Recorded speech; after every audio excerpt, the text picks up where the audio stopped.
Hello, everyone, and welcome back. It's Dr. Chip here.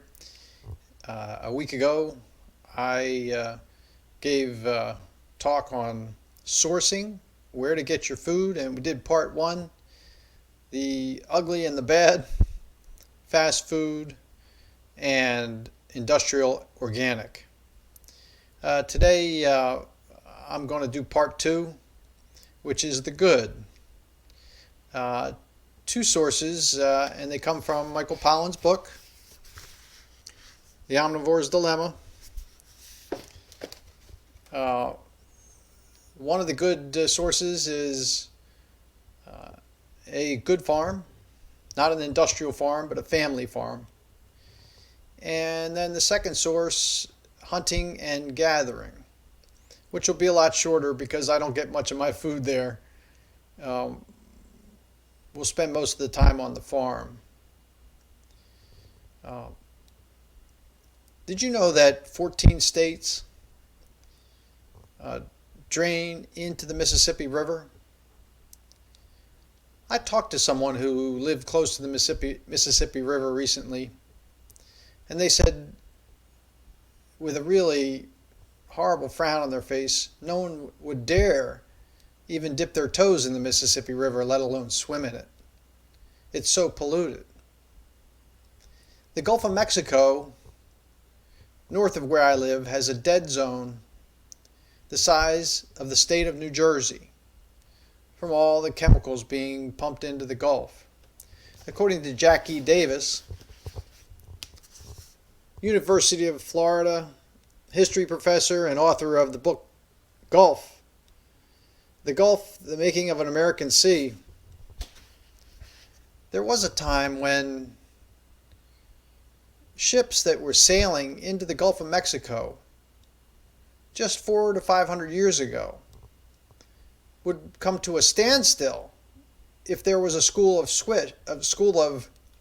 fish swimming against them, swimming the opposite direction.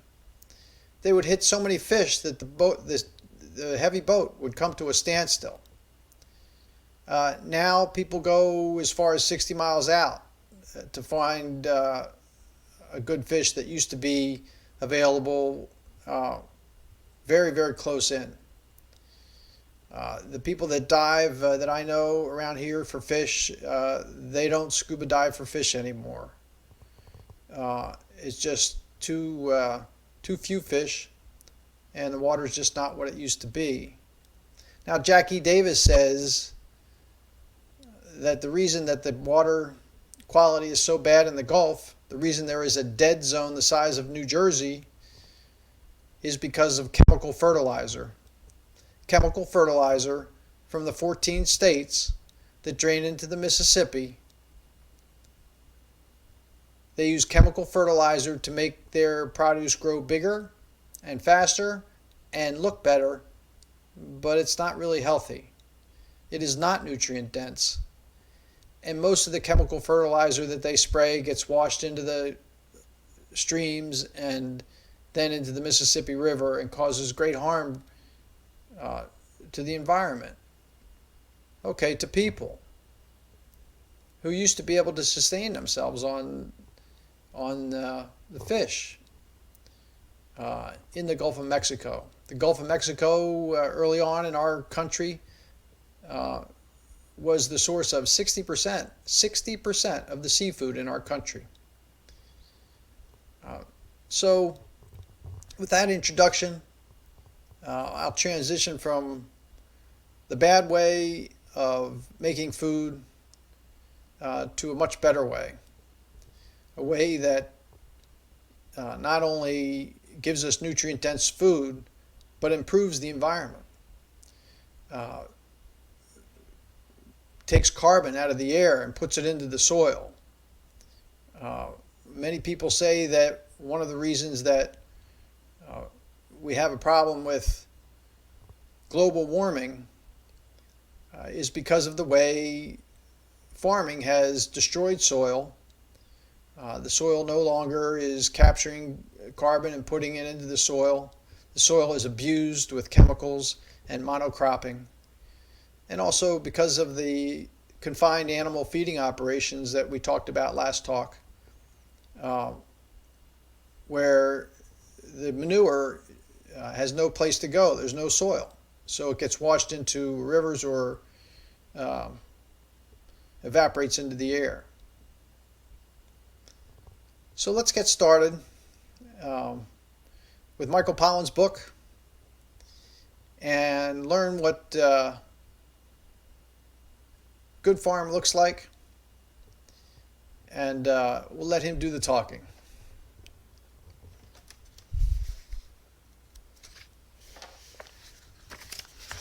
From section 2, pastoral and grass as opposed to corn.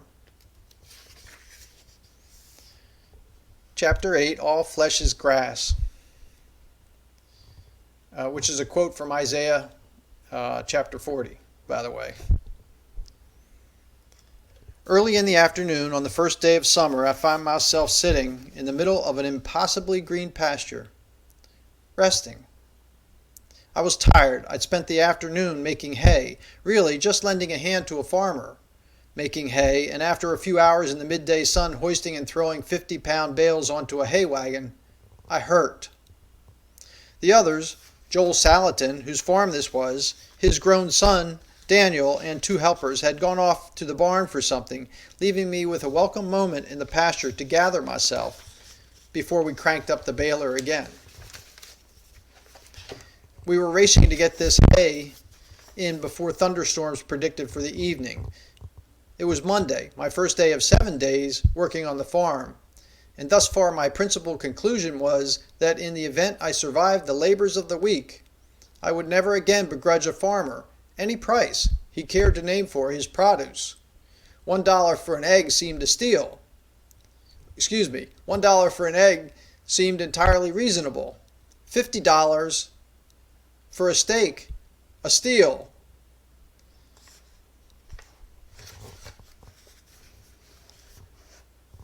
Polyface Farm raises chicken, beef, turkeys, eggs, rabbits, and pigs, plus tomatoes, sweet corn, and berries on 100 acres of pastures patchworked into another 450 acres of forest. Taking in Joel Salatin's vista that afternoon, it occurred to Michael Pollan the only thing missing from the scene was a happy shepherd. But then, who is that in the suspenders and floppy hat? Joel Salatin's broad-brimmed straw hat did more than protect his neck and face from the Virginia sun. It declared a political and aesthetic stance, whereas a feed company emblazoned with the logo of an agribusiness giant would have said labor, would have implied in more ways than one a debt to the industrial. Salatin's jaunty chapeau, made of grass note rather than plastic, bespoke independence, sufficiency, even ease. On our farm, the animals do most of the work, he said, for the first time we talked. In addition to the chicken and the beef and turkey, eggs, rabbits, and pigs, for which Michael Pollan said to himself, is he foremost a cattle rancher or a chicken farmer? And so he asked Joel Salatin, and Joel said, no, I'm a grass farmer. The first time I heard this designation, I didn't get it. Though it was only the 3rd week of June, the pasture beneath me had already seen several rotational turns. Okay, so we've run into a couple things I would like to comment on. The first thing is that nutrient-dense food is a good value, but it is higher cost. You'll pay more for nutrition, but for the amount of nutrition you get, you actually pay less. Okay, for an example, did you know that for a woman of childbearing age that she's supposed to have around 1,500 micrograms of folic acid a day? That's 1.5 milligrams folic acid. And did you know that store-bought eggs typically, from these 20,000 chickens inside a steel building, that those eggs have about 68 micrograms per egg, So to get 1,500 micrograms, you'd have to eat, let's see, 20 of them a day, um, 20 eggs a day to get your recommended daily allowance. Joel Salatin's eggs had their nutrition measured, the folic acid measured, and there was 1,300 micrograms per egg. Okay, so you might pay $6 or $8 a dozen for Joel's eggs versus, okay, let's say $1.50 at the store, but you're getting 20 times the nutrition. So in essence, if you just look for the nutrition, you're getting the cost comparison would be $30 is what they should be paid, not $6. So for the nutrients, these small farms have great value for us, even though it seems more expensive. The other thing that was mentioned here, okay, well, I'll just do that later because I forgot what it was.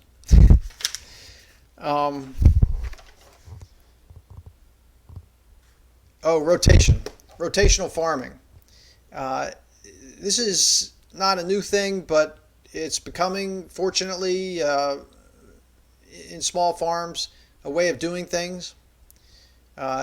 Put the cows on a small, maybe acre of pasture, while the other 100 acres, the grass grows, and then rotate the cows every day.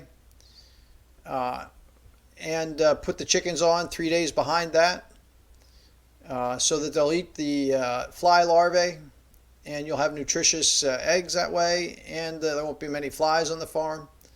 This type of rotation is what Joel Salatin does. So let's read more about Joel Salatin and Polyface Farm from Michael Pollan. Though it was only the third week of June, the pasture beneath me had already seen several rotational turns. Before being cut earlier in the week for hay that would feed the farm's animals through the winter, it had been grazed twice by the beef cattle, which after each day-long stay had been succeeded by several hundred laying hens. They'd arrived by Eggmobile, a ramshackle portable hen house designed and built by Salatin. Why chickens? Because that's how it works in nature, Salatin said. Birds follow and clean up after the herbivores. And so during their turn in the pasture, the hens had performed several ecological services for the cattle, as well as for the grass. They picked the tasty grubs and fly larvae out of the cow pats, in the process spreading the manure and eliminating parasites.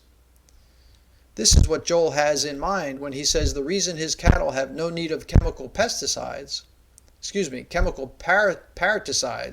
they don't need to be dewormed, is because the hens are his sanitation crew.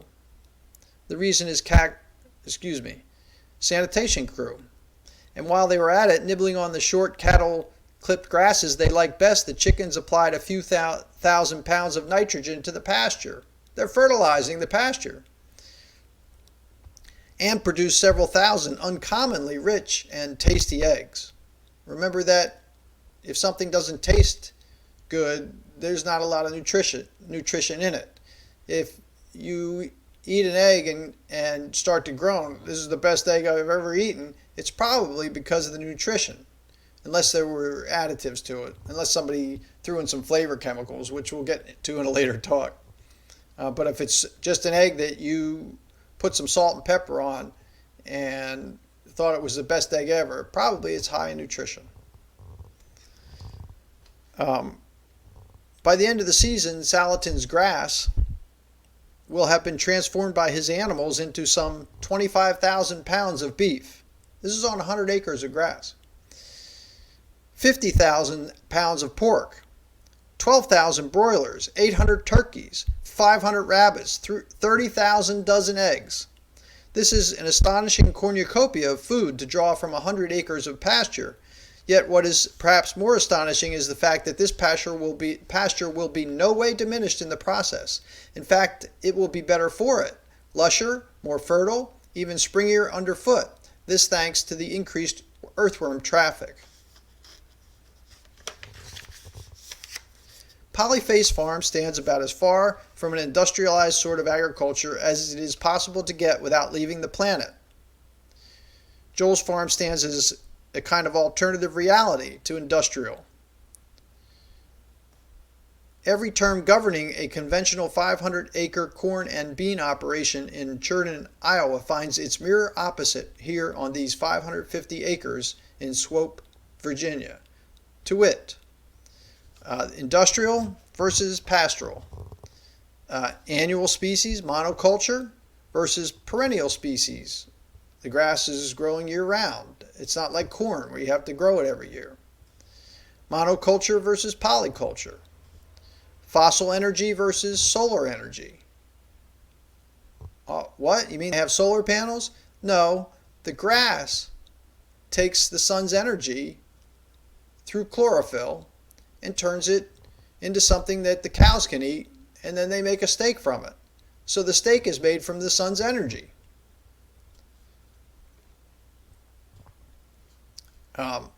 You might say, well, so is the corn-fed, but no, remember that in that model, at least 80% of the energy is used for transportation and processing.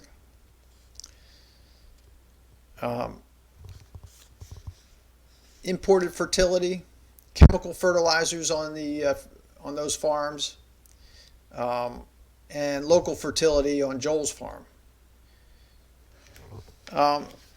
Anyway, this way of farming, family farming, is the opposite of industrial farming, and the food is nutrient dense, not unlike the food at, say, Whole Foods grocery store. Polyface Farm is technically not organic. Its example forces you to think a lot harder about what these words mean. Sustainable, organic, natural. One of the words that I like is regenerative. I think soil is what makes food nutrient dense. And the better the soil, the better tasting everything is going to be. I believe Joel Salatin, last time I read one of his books, in his lifetime, some areas of his farm, there were 14 feet more soil than when he started. I think as a child, when his parents were doing the farm. So they're putting down soil. Regenerative means to regenerate the soil. It was thought to be very difficult after destroying a farm, but now Zach Bush, MD in Virginia, has gone around the country and shown that it is possible within a year and a half to turn chemically destroyed farm soil in, say, a Dust Bowl into healthy soil in just a year and a half by just stopping the chemicals. Joel says, you know what the best kind of organic certification would be? Make an unannounced visit to a farm. Now, this is a great point. If you're not allowed to visit the farm that produces your food, what are they hiding? He said, make an unannounced visit to a farm and take a good look at the farmer's bookshelf. See what they're reading. Books on Joel's shelf included a book by Wendell Perry. I would encourage you to, if you have an hour, to watch the documentary titled Portrait of Wendell Berry. B as in boy, E-R-R-Y. A great writer and small farmer. So Joel says we never called ourselves organic. We call ourselves beyond organic. They're not organic certified. But if you visit their farm, You're getting nutrient dense food. They're not using chemicals because they don't need to. The animals are happy. I'm going to show some pictures at the end of this to show you what it's like, what it looks like. And I would encourage you to go visit a farm like this and then decide for yourself where you want to get your food. Joel says, me and the folks who buy my food are like the Indians. We just want to opt out. Opt out is another term that's used. Opt out of the industry, industrial food, on and on.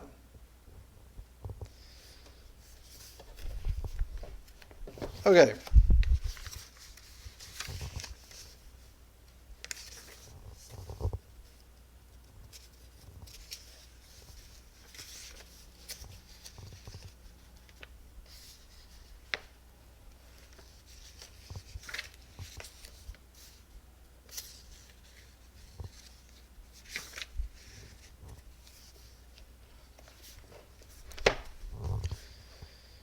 All other methods of harvest and transfer require higher capital and petroleum energy inputs, and these necessarily lower the return to the farmer and rancher.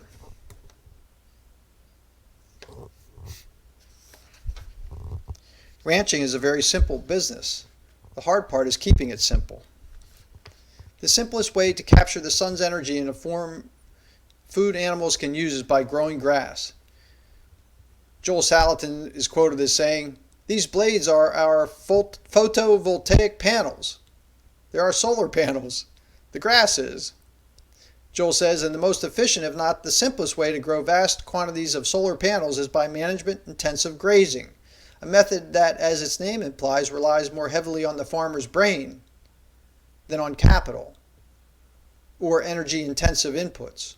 All you need, in fact, is some portable electric fencing, a willingness to move your livestock onto fresh pasture every day, and the kind of intimate knowledge of grass that Joel tried to impart to me. The important thing to know about any grass is that its growth follows an S-curve, Joel explained.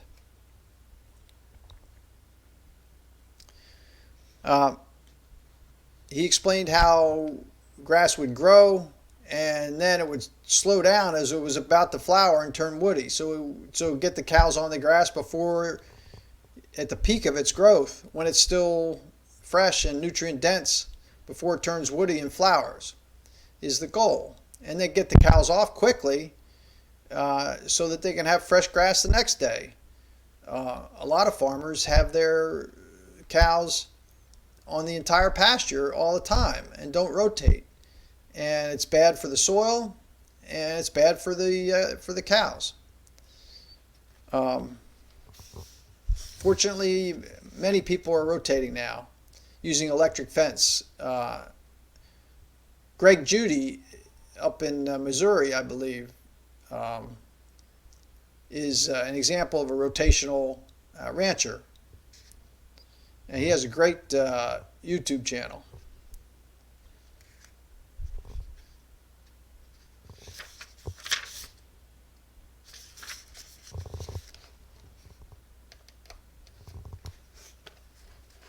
Okay, Joel calls this optimal grazing rhythm pulsing the pastures and says that at Polyface Farm, it has boosted the number of cow days to as much as 400 per acre. The county average is 70.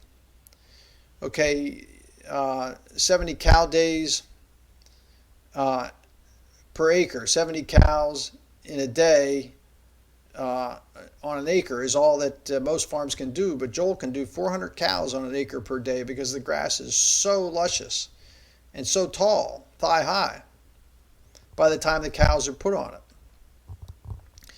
In effect, Joel says, we bought a whole new farm for the price of some portable fencing and a lot of management.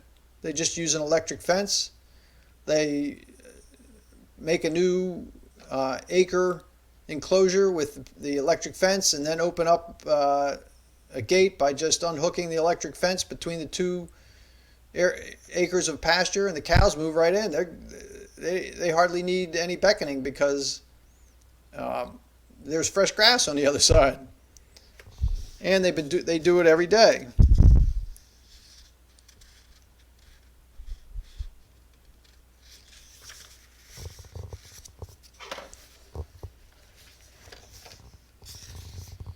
Joel says, we achieve the same objective domestically with our portable electric fences. The fence plays the role of the predator in our system, keeping the animals mobbed up and making it possible for us to move them every day. The technology for this light, inexpensive fencing, elements of which Joel's father invented in the 1960s, was the breakthrough that made management-intensive grazing practical. Though much earlier, dogs allowed shepherds to practice a rough approximation of rotational grazing. So a sheepdog could keep them in the area that the shepherd wanted them, but not as well as this electric fencing, which is inexpensive and easy to move around with batteries. It took the two of us, that's Joel and Michael Pollan, it took the two of us working together no more than 15 minutes to fence a new paddock next to the old one, drag the watering tub into it, and set up the water line. The farm's irrigation system is gravity fed from a series of ponds Joel dug on the hillside. The grasses in the new paddock were thigh high and lush, and the cattle plainly couldn't wait to get to them.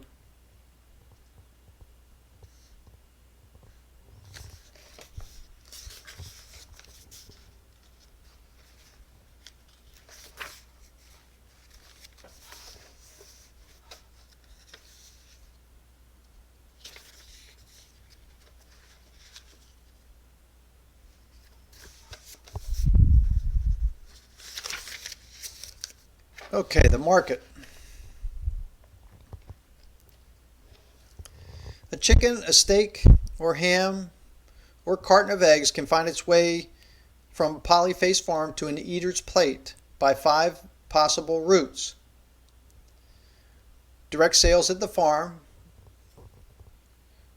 farmers markets, metropolitan buying clubs, a handful of small shops in Stanton, and Joel's brother Art's panel truck, which delivers to area restaurants every Thursday.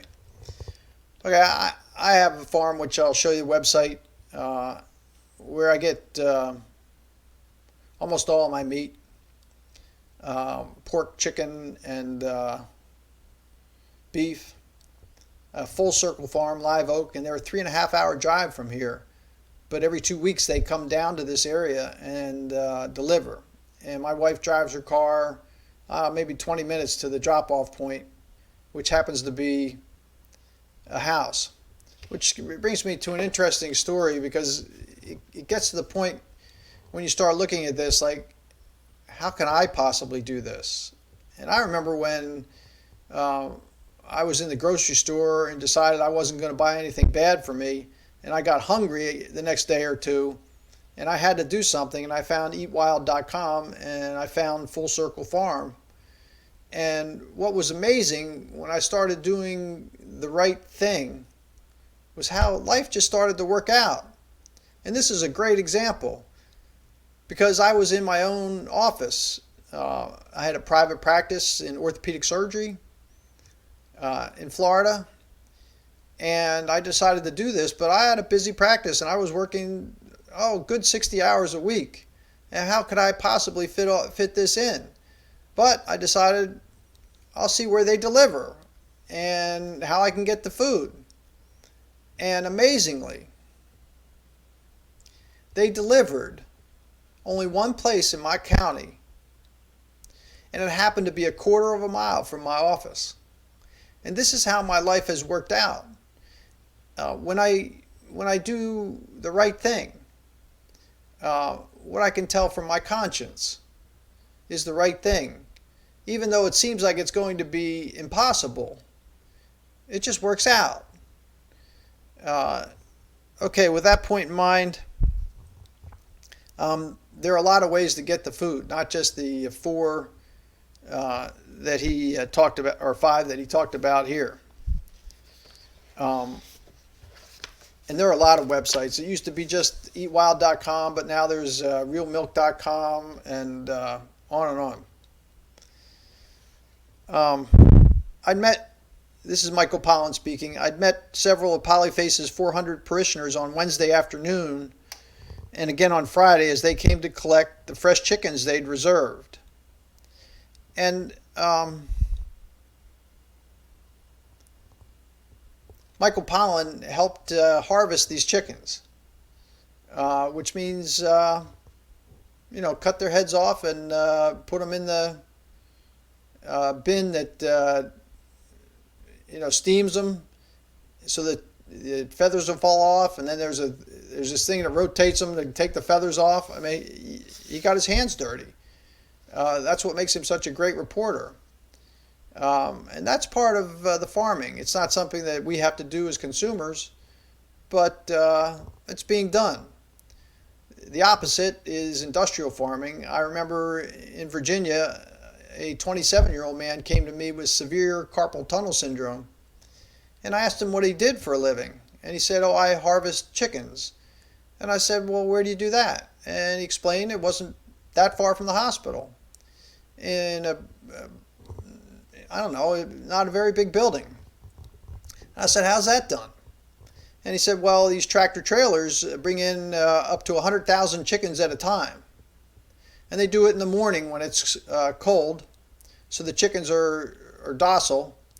And then they keep the temperature in the room where we harvest them at about 50 degrees, so it's cold in there, and our hands get cold." And I go, "Well, what do you do?" He said, "Well, every 2 seconds I pick up a chicken by its feet, and I hook the feet on hooks. And we can process 100,000 chickens in a day because there are 12 of us there, 10 on the assembly line and 2 of us taking a break." He said, "But doing that 10 hours a day so I can feed my family, my hands are killing me." And he has severe carpal tunnel and ended up having to have surgery. And these chickens were fed corn. They didn't see the light of day, and they were trucked in by tractor trailer, and that's where most of the chicken comes from in the United States. And it's the opposite of what Joel Salatin does, and it just about turned my stomach when I found out the truth about industrial chicken production, not farming. So he meets, Michael Pollan meets these people that are coming to buy the food, and they make comments like, "I want to keep my money here in town." Like they don't want to pay Walmart because that money goes out of the area and doesn't improve the local economy. For the farmer, these on-farm sales allow him to recapture 92 cents of the consumer's food dollar that now typically winds up in the pockets of processors, middlemen, and retailers. Okay, so for every dollar that you're spending on food at Walmart, 92 cents goes to the processors, the middlemen, and the retailers. Only 8 cents goes to the farmer. Whereas when you buy on the farm, your dollar goes, 100% of it goes to the farmer. So the farmer can actually make a living. And they might charge more, but for the nutrient, they're charging less. And they can actually have a nice farm and thrive on what we pay them. Michael Pollan says, "Whenever I hear people say that clean food is expensive, I tell them it's actually the cheapest food you can buy. That always gets their attention. And I explain that with our food, all the costs are figured into the price. Society is not bearing the cost of water pollution, aka the Gulf of Mexico, antibiotic resistance, foodborne illnesses, crop subsidies, subsidized oil and water, all the hidden costs to the environment, and the taxpayer that make cheap food seem cheap. No thinking person will tell you they don't care about all that. I tell them the choice is simple. You can buy honestly priced food, or you can buy irresponsibly priced food. He reminded me that his meat would be considerably cheaper than it is if not for government regulations and the resulting high cost of processing, at least $1 cheaper per pound. If we could just level the playing field, Joel said, take away the regulations, the subsidies, and factor in healthcare and environmental cleanup costs of cheap food, we could compete on price with anyone. The government is not keeping us healthy. History has shown that.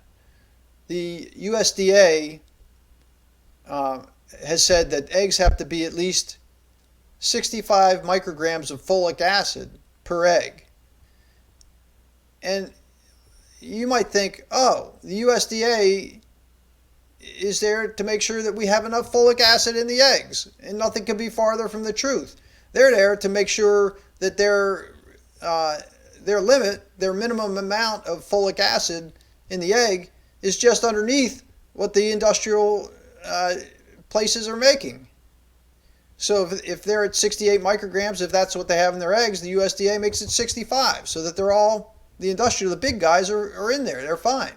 And then what they do, they go to a farm like Joel Salatin's and they charge him the same amount of inspection fees and whatever, and his eggs have 1,300 micrograms. He doesn't need to be inspected. Anyway, that's how I see it. So the real cost of industrial food, grocery store food, is very high. Cheap food is very expensive to all of us, to our health. Okay, so after Joel harvests a chicken, then he cooks it. He makes a meal. And he says, I had made pretty much the same meal on several occasions at home, using the same basic foodstuffs, yet in certain indivisible ways this wasn't the same food at all. Apart from the high color of the egg yolks, these eggs looked pretty much like any other eggs, the chicken like chicken, but the fact that the animals in question had spent their lives outdoors, on pastures, rather than in a shed eating grain, distinguished their flesh and eggs in important measurable ways. A growing body of scientific research indicates that pasture substantially changes the nutritional profile of chicken and eggs, as well as beef and milk. The question we asked about organic food, is it any better than conventional kind, turned out to be much easier to answer in the case of grass-farmed food. Perhaps not surprisingly, the large quantities of beta-carotene, vitamin E, and folic acid present in green grass find their way into the flesh of the animals that eat the grass. It's the carotenoids that give these egg yolks their carroty color. That flesh will also have considerably less fat in it than the flesh of animals fed exclusively on grain. No surprise in light of what we know about diets high in carbohydrates and about exercise, something pastured animals actually get. But all fats are not created equal. As it turns out, the fats created in the flesh of grass eaters are the best kind for us to eat. Pastured meats, the nutritional profile of which closely resembles that of wild game, would be better for us. Grass-fed meat, milk, and eggs contain less total fat and less saturated fats than the same foods from grain-fed animals. Okay, this is a part that I disagree with, and time since this book was written has shown me right. This thing about saturated fats is been shown to be wrong. Even the registered dietitians at the VA where I work agreed with me that saturated fats are healthy for us, and unsaturated fats go rancid easily and almost all of them are high in omega-6 fatty acids, which cause inflammation. I'll have another talk someday on fats, but know this, that omega-3 fatty acids are very high in grass-fed meats and fats. So if your doctor says you need fish oil, it might be because you're eating corn-fed beef and getting too much omega-6. The ratio in grass is something like 1-to-1, and in grass-fed beef maybe 2-to-1 omega-6 to omega-3. But in corn-fed it can go from anywhere from 10-to-1 omega-6 to omega-3, which is very inflammatory, as high as 60-to-1 from if you just eat from McDonald's.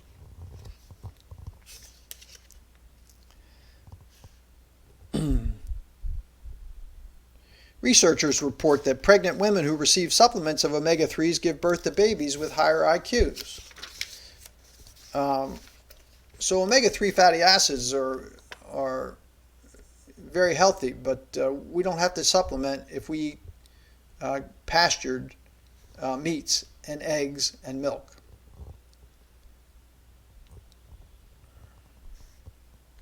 Okay, so I did the omega-6 and omega-3, and let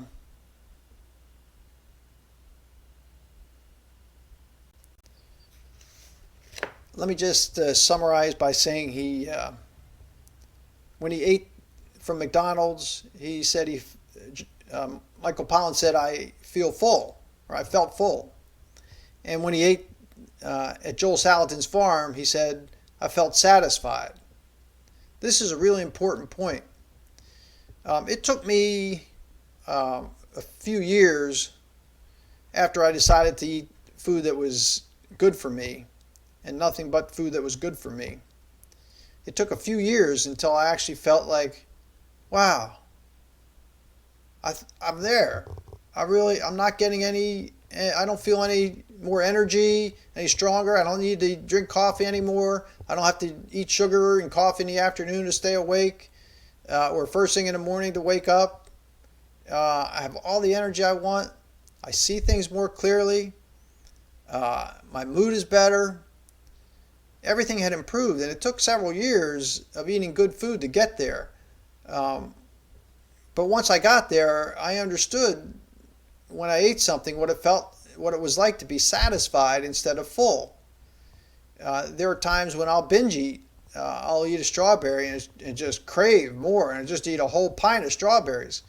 And then the next day, I don't want to touch them. So once a person gets satisfied, once you've eaten nutrient-dense food for a long enough time, you'll know what your body needs just by trying maybe a strawberry or maybe this or that, and butter, steak, whatever, and just realizing how good it tastes. That means that it's fulfilling the nutrients that your body needs. And it will get to the point where before you even prepare the food, you'll know what you want.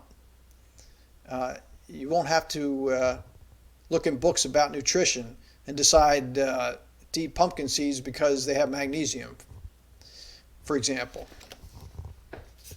That was at least my experience. Okay, so that wraps up that part, and that's the longest part. I just wanted to show a few pictures, which I'll go to next here. This is the Polyface farm, and here's Joel Salatin and his family.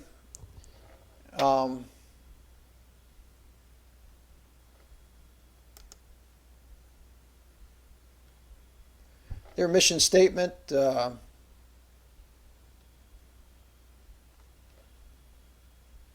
I think websites are a great place to get to know people, including politicians. This is what his farm looks like. These are Jersey cows. They don't make nearly as much milk as a Holstein, but it's much more nutrient dense. The cream, very thick. The cream I get from Full Circle Farm, I can't even pour it out of the bin. You have to get a spoon to dig it out because it's about 8% milk fat. Did you know that? Let me bring it back here.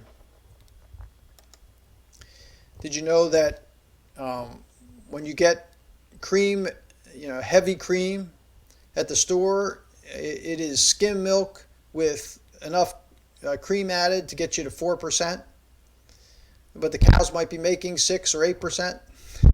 So, telling you to drink skim milk is, first of all, stealing the cream from you. And then second, even if they give you full fat milk, that's only 4%. It's not all the fat that was in the milk. Not that I would want it from a Holstein cow raised on corn, because it would be inflammatory anyway. Let's go back and show more pictures. So that was Polyface Farm, where Michael Pollan visited in Virginia, and this is where I get my food. Full Circle Farm. This is Dennis Stoltzfus and his family. I think he's got 6 or 7 kids now. His wife Alicia, and they produce incredible food. I told you about the cream. It's amazing. They have savannas. They have areas where the cows can lay down under a tree if it's hot. The pigs root around in the forest, and it's just the healthiest, most nutrient dense food you can get. I really like this. We love visitors and giving tours. We will set up a time. Your pets are welcome. If you're not allowed to visit a farm, there's something really wrong. Eggs. They have heritage chickens. They have an eggmobile like George Salatin. They have 200 acres of pasture. Okay, this is interesting. When it is the chicken that you want to feed your cat or dog, this is the best. See, in Florida, you're not allowed to sell raw milk to human beings. The state law says that you can only sell raw milk as pet food. And so we have to buy the milk, the dairy products, as pet food by state law. That's because the Department of Agriculture, or not the state government, they didn't start it. The people that started it is the USDA, and they've put out advertising, whatever they need to do to convince people that raw milk is dangerous, which it is much less dangerous. It's probiotic. You certainly want to visit your farm and make sure it's a healthy farm. But raw milk from a healthy farm it's just night and day better for you. And the reason that they would say raw milk is bad for you, there are books called The Real Story of Milk that you can read. The reason they say raw milk is bad for you is industrial agriculture paying off, lobbying, sending their people into the USDA to be the leaders in the USDA, and then back to the industry. They're in bed. The USDA is in bed with industrial farms. Remember the story on the last talk I gave about sourcing, how Earl Butz in 1971 from the USDA, he was Secretary of the Department of Agriculture, and how he told the small farmers that we're going to subsidize corn, and they said that'll drive us out, and he said, well, too bad, get big or die. They destroyed the small farmers on purpose, and the federal government still subsidizes industrial farming. They don't subsidize these small farms. We need to support the small farms. This is the farm where I went this morning and got my vegetables. I don't go to the farm. I go to a farmer's market. They truck the stuff down. It's picked the day before. And I have a little video just before this one on locals that you can get a little gander. But um, again, family farm. Husband and wife, Cole and Ellen, I know their names. Dennis and Alicia, or the farmers in Live Oak. I know their names. I can call them and talk to them. I'm going to interview Cole. He's agreed to it. We're going to talk about why you have to be organic. I would still buy from him. They're on 26 acres, about an hour and a half north of us, and they drive down to St. Pete. Takes me about a half an hour, 45 minutes to get there, but I go with a friend, and we have a good time every Saturday morning. They're continually fine-tuning their organic techniques. I visited this farm for an entire day. The soil is amazing. They even have a composting toilet.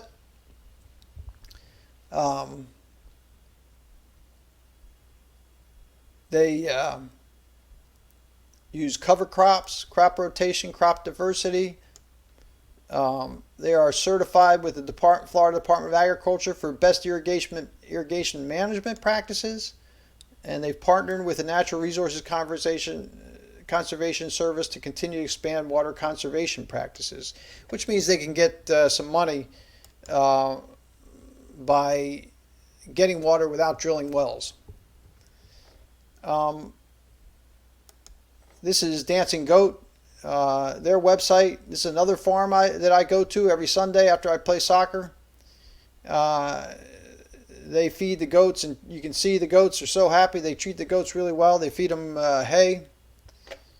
And then this is Jersey Acres Farm down in Bradenton, Florida, and they also come up. They deliver, and I can pick up every Monday cream and butter, sour cream, and a bunch of other stuff from their farm locally here. It takes me about 20 minutes, half hour to get there to pick it up on Monday. Okay, so let's get to the last part.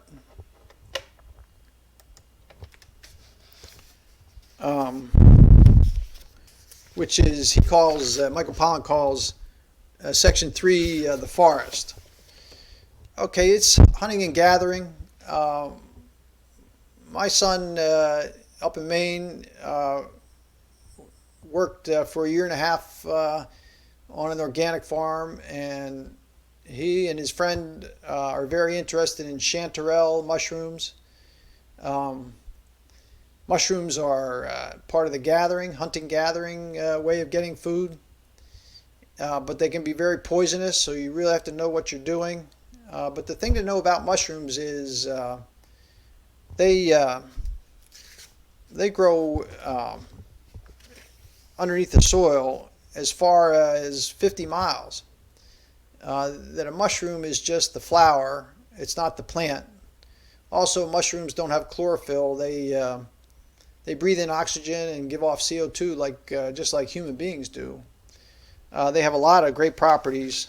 Some of them are hallucinogens.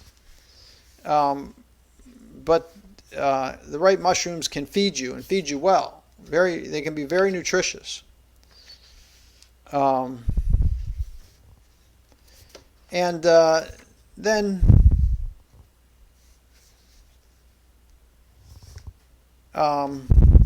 I'll read a little bit from Michael Pollan, who says, in other words, we don't know the most basic things about mushrooms. Part of the problem is simply that fungi are difficult to observe. Essentially, they're invisible organisms living underneath the soil. The mushroom is just the fruiting body of a subterranean network of microscopic hyphae, improbable long root-like cells that thread themselves through the soil like neurons. Mycologists can't dig up a mushroom like a plant to study its structure because the mycelia are too tiny and delicate to tease from the soil without disintegrating them. And yet, fungi on top of a rock can make mic, I forget, mitic acid, sometimes it begins with an M, an acid, and they can actually dissolve stone. Okay, fungi, they break up the organic material and then deliver the nutrients from the organic material to the plants, to the trees that are in the soil. Fungi are so necessary. I really believe if we stop polluting our earth and just let the things happen for a while, the fungi, they can eat chemicals. You can have a chemical dump somewhere and just wait. And Paul Stamets, who's the mushroom expert in our country, he's even taken mushrooms, to help clean up chemicals and shown that can be done. So fungi are a very important part of the soil, and they actually also produce some food for us, mushrooms.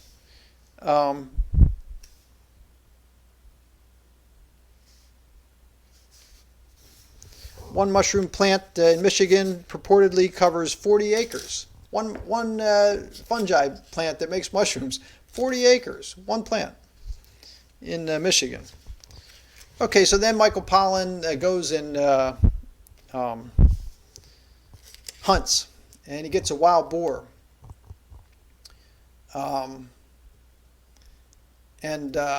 That's the